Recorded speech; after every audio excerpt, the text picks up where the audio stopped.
Alright, YouTube, what's going on? It's Mesa back at it with some Destiny. Alright guys, we got the June update, which should hit by the time you have watched this video, June 14th. And this one's patch 2, update 2.3.0, and this one's all about classes. I covered the one yesterday with regards to the weapon changes. Thank you for nerfing that doctrine of spamming that thing. God, is that thing so annoying. I'm going to give you the Cliff Notes version of what they're doing to all the subclasses here. So, without further ado, let's just jump right into it. So, first off, with regards to the Gunslinger, I guess those trip mines were considered overpowered? I don't know. And Mayhem Clash, I love them, especially with the young Ahamkara spine. Alright, trip mine damage reduced by 3%, and trip mine no longer attaches to enemies, instead arms on impact, then bounces? Do they really need to do that? Anyway, Swarm Grenade, they're making that a little more viable, because I haven't used that in probably a year and a half. Swarm Grenade, increased arming radius by 0.5 meters, and then Swarm Grenade detonation damage is increased by 7%. That I'm kind of happy with, because maybe I might want to use those more in PvE, maybe even PvP for that matter. For the most part, I'm using trip mines in Mayhem Clash, and I used to use the Incendiary Grenade a lot with my Gunslinger. Now for the Golden Gun, this is a welcome change, okay? Base damage increased by 50%, and additional 30% against AI combatants. So that's 80% increase when it comes to PvE. Thank you. Maybe I'll start using my Gunslinger again, but Nightstalker is probably my favorite subclass. Even though I'm a Warlock main, Warlock at heart, I love the Nightstalker. Deadeye now increases Golden Gun damage by an additional 30%. So they're making Golden Gun really viable now in PvE. Thank you, Bungie. Now, the next one is regarding the throwing knife, which I didn't realize was creating frustration. Actually, I'm going to link the whole article in the description, but the throwing knife was creating some frustration. Really? I almost never get killed by that thing. All right, throwing knife, base damage reduced by 10%. Circle of Life modified functionality. Precision kills with throwing knife reduce the cooldown of Golden Gun. Circle of Life no longer extends the duration of Golden Gun. Circle of Life +1 armor removed. Guys, let me know in the comment section, especially you master hunters out there. Are you really that good with throwing knives? Do you get a lot of kills with them in PvP? Do you guys even use them in PvE for that matter? Now, with regards to perks, so Scavenger, they're going to increase the amount of grenade and melee energy awarded by 33%. Chain of Woe, +1 recovery added. Over the Horizon, +1 recovery removed. Now onto the Bladedancer, which is pretty much what I mean when it comes to PvP for my hunter, okay? I usually, you know what, I go Gunslinger for Mayhem Clash, and then I never use Nightstalker for PvP. I don't use the Wombo combo technique. I always go Bladedancer because I need to have Blink, okay? I need to get out of there. So, first off, Blink now incurs a -1 recovery penalty. Blink strike lunge distance is decreased by 0.4 meters. That I kind of agree with. There's just way too many times where either I get blink strike from like clear across the map, well, not literally, or I do the same thing to other people. All right, changes also. Backstab, valid backstab angle reduced by 30 degrees. Escape artist invisibility effect delayed by 0.5 seconds. Fast twitch recharge reduced by 20%. Now, backstab, I've seen that thing proc way too often when they're either I'm clearly not behind someone or they're clearly not behind me. Escape artist invisibility effect, all right, I could deal with that. The fast twitch recharge reduced by 20%, I'm probably not going to notice it that much, or at least I don't think so. Let me know in the comment section. So, some changes to Arcblade, okay? Some of them are pretty good, actually. Well, I like. Base duration increased by 2 seconds. I like that. Hit search range increase by 0.5 meters. I like that. They did add a 0.8 second cooldown between Arcblade swings while airborne. That I'm not happy about, but I could kind of see why they're doing it. Energy cost per swing increased by 20%. All right, so you don't want to swing unless there's an enemy there. Energy cost on hit decreased by 20%. All right, makes sense. You get a hit, it's going to reduce your energy by 20%. The energy cost per swing increased by 20%. Not so crazy about that one. Now, they're making Arcblade more viable for PvE, so Arcblade damage increased by 30% against AI combatants. Thank you. Vanish now causes the player to vanish on cast in addition to its normal functionality. What the heck does that mean? Showstopper damage radius extended by 1 meter. Encore killing an enemy with Arcblade now extends its duration and grants a 150% increase to Arcblade damage for a short time. All right, nice, thank you. Maybe I'll finally use my Bladedancer in PvE because I don't use my Gunslinger. I don't use my Bladedancer unless I get the get 30 or whatever super kills for a bounty. I'm always going Nightstalker. So, all right, very cool. Now, for the Nightstalker, they're making a lot of changes. Well, a lot of changes to the smoke effects. But first off, the Spike Grenade, okay? Spike Grenade damage impulses per second reduced from 5 to 10. Spike grenade damage per pulse is increased by 100%. Total damage is unchanged. Shadow Shot now applies the suppression effect on impact. Now when it comes to smoke, I'm just going to read this verbatim first. The smoke ability received a number of modifications, making it less frustrating to victims, yeah right, but also added some utility against slower opponents. The package of status effects delivered on impact could be overwhelming, so we opened up more opportunities to escape. At the same time, the cloud will last longer, and the initial impact of the direct hit will hurt more. All right, so they're actually buffing smoke? Jeez Louise.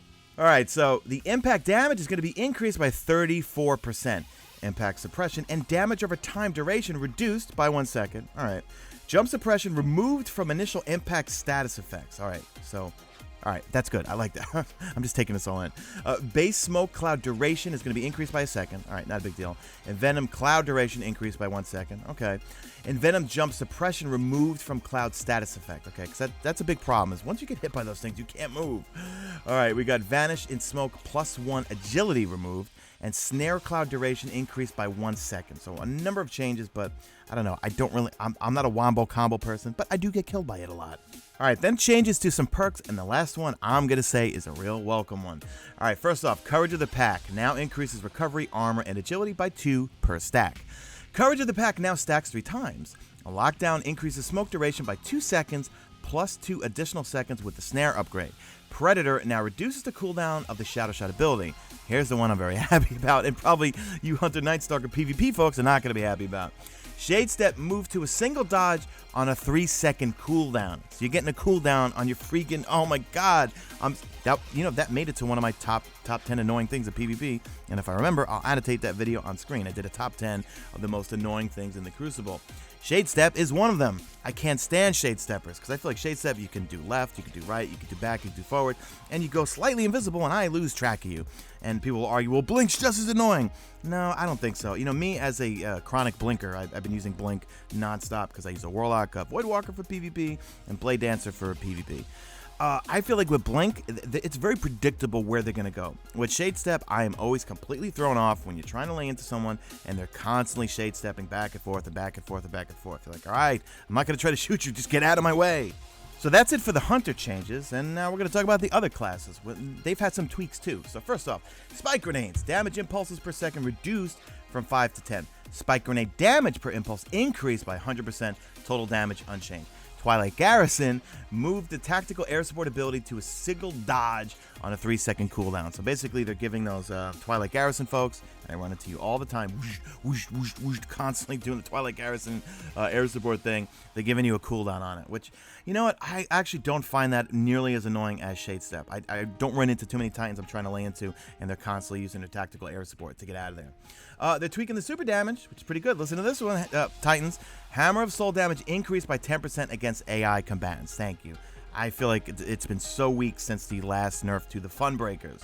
Fist of Panic, base damage increased by 50%, an additional 50% against AI combatants, so more powerful overall in PvP and PvE. Nova Bomb, base damage increased by 50% and an additional 50% against AI. Thank you, because in PvE, I'm always going to go Stormcaller, or if I'm with some blueberries playing weekly heroic strikes, I'm always going to go Sunsinger to do the self-resing, especially if I run into annoying sword dude. Also, Storm Trance damage is increased by 10% against AI combatants. Cool. It's going to melt them even more. Now, for the Fun Breakers, you got Hammer of Soul travel speed increased by 1.3%, so it'll be a little faster. Hammer of Soul detonation radius increased by 10%, so a little bit bigger on the explosions. Now, here's the one everyone's been so happy about, but I really could give a flying fuck. Firebolt increased arming time by 0.2 seconds. Firebolt decreased victim search radius by 1 meter. Listen, the reason why I say I don't care is because in PvP, I don't run into that problem that much. I feel like I'm constantly getting burned out. However, you Trials nuts, you Trials gurus who play Trials every weekend, I tapped out a few weeks ago once I got all the gear, and I'm not so much into threes. Threes is a cat and mouse game for me. I come from Killzone Shadowfall. I'm used to 24-player war zones. I want more the merrier. I like 6v6.